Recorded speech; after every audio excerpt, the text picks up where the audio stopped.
Hi, Dr. Kiaer. Hello. So I want to talk to you about your new book today. So can you tell us what the book's name is, please? Yes, the book is called Young Children's Foreign Language Anxiety, the Case of South Korea. So this is my daughter who felt a little bit stressed by studying, but this is kind of the book. Yeah, I sort of try to raise the awareness to people that somehow sort of people think that children will feel, particularly young children will feel very much no pressure at all in terms of coming to language acquisition.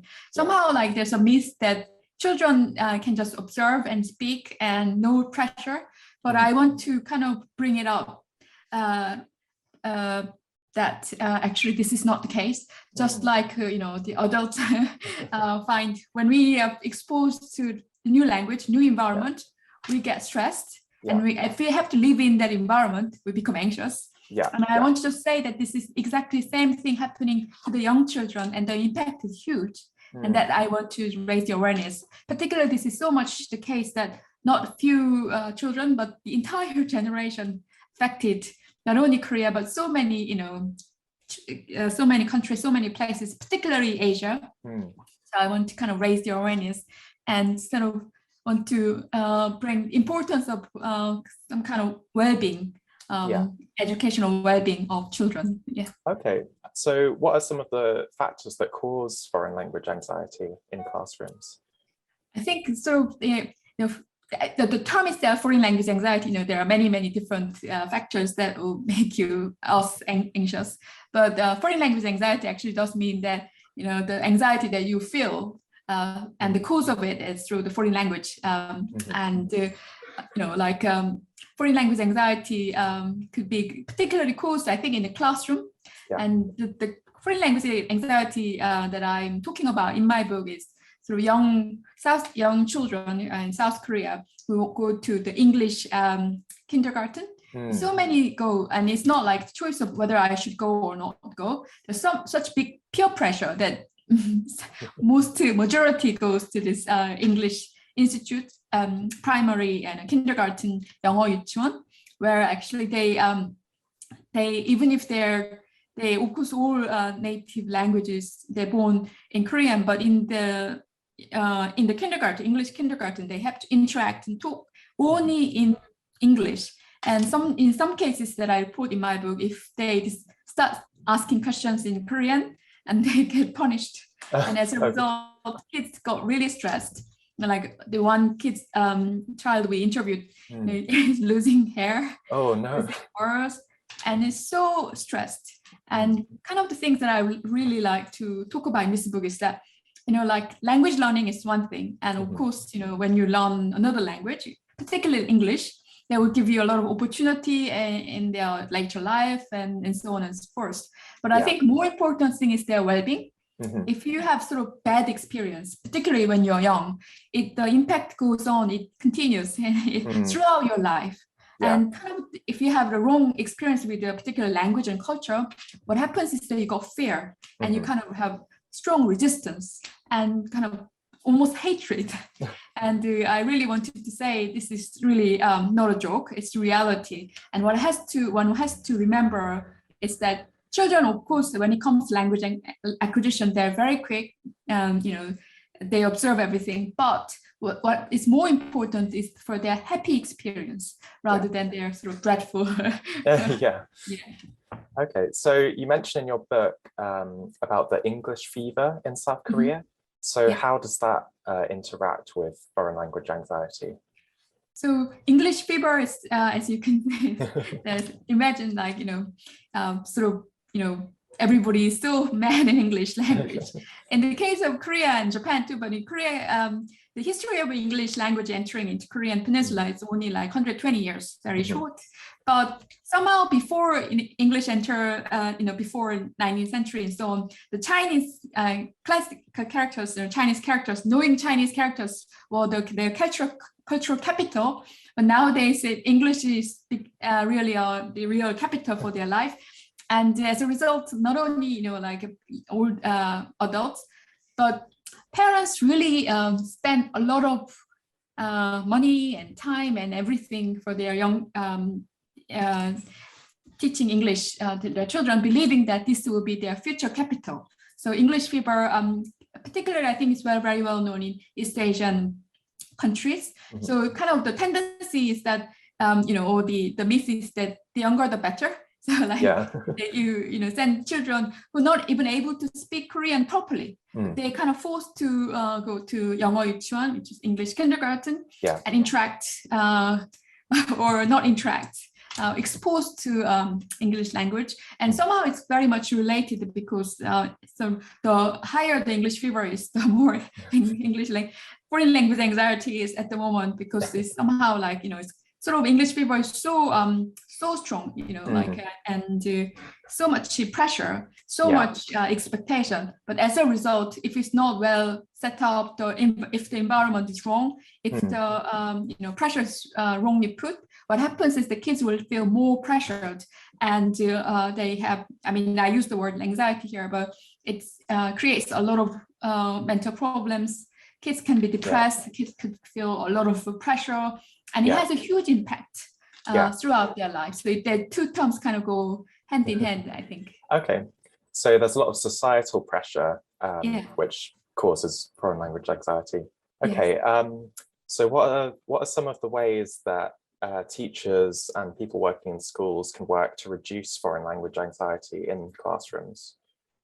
I think sort of like, this English immersion method, like sort of like, again, like another myth, like if you speak English alone, they believe that they will just speak English back and they will somehow learn English along with Korean. But this is not really the case. I work on translanguaging basically, and learning another language is a good thing, but the language that you have already could facilitate your the learning of another language. That this is the case for everyone. You can't just say, "Oh, this is Korean, this is English. No access to Korean would help me speak English better." That's nonsense. My Korean helps me to understand English better, and whatever resources we got, it helps each other, it feeds each other. But somehow there's a great myth that if you just speak English alone, the kids will start speaking English alone. So I think that has to be challenged and changed in a way. Like they should be able to encourage the kids to be able to speak in Korean as well as English. They have to encourage them to speak in English, but not like contexts where they are not allowed to speak a word in Korean. I think if they speak Korean, and that also will help them to understand or to communicate well in English. So I think the kind of teachers or pedagogical perspective should change that in a way. Speaking, understanding Korean is also very much an asset in teaching English rather than some sort of like obstacle in learning another language. I think that idea has to change. Okay, interesting. So how do you think the COVID-19 pandemic will affect the future of language learning and the future of foreign language anxiety in classrooms? I think this is a really good question. And in a way, I've taught to last year and the year before in like a lot of language learning and teaching happening in online. There's kind of good and bad. Sometimes if everybody's on Zoom, interaction is difficult. One thing is you can't have like free interaction, but there, of course, everybody's personality is different. Some people are very active and some people not very active, but it doesn't mean that someone who is not active is bad in language learning. Like it's very different style, the way how people learn language. Everybody has different styles.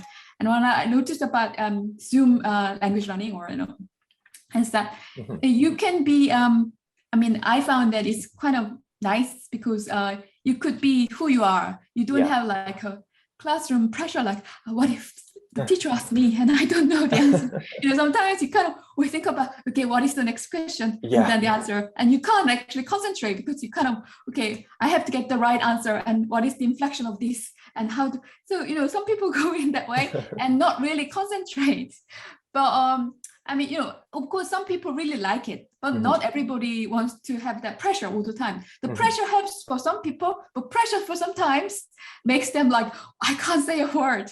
So I think in a way, when you do the Zoom, it has a right balance, because you could have freedom to remain quiet, practice yourself, and to learn without pressure. So I think the best environment for language learning is when you can immerse, but not like, one word language or the other language, but in a way that you can relax. Yeah. And this is kind of very much another project that I've done with the Michelle Thomas method of teaching Korean. Like, the whole way, the method was like, when you relax in the sofa, you can learn. So basically, when you don't have any anxiety or kind of least anxiety, you can play. Kids play. Don't think they're learning something. They just play in the playground and they learn it. And I think that's the most, ideal way, that in a way, when you kind of relax, you can, our brains start picking up the words and enjoy, and we have desire to do more. Yeah. But if you are forced to do something and it doesn't work. And I think COVID situation somehow, for some learners, gave some room to be, to remain without pressure, to be there learning something, but doesn't have to always be, have the pressure to whether my answer is right or wrong. So I think it has the right. It has a very positive aspect too for my point of view. Okay. And my final question to you, what made you write this book?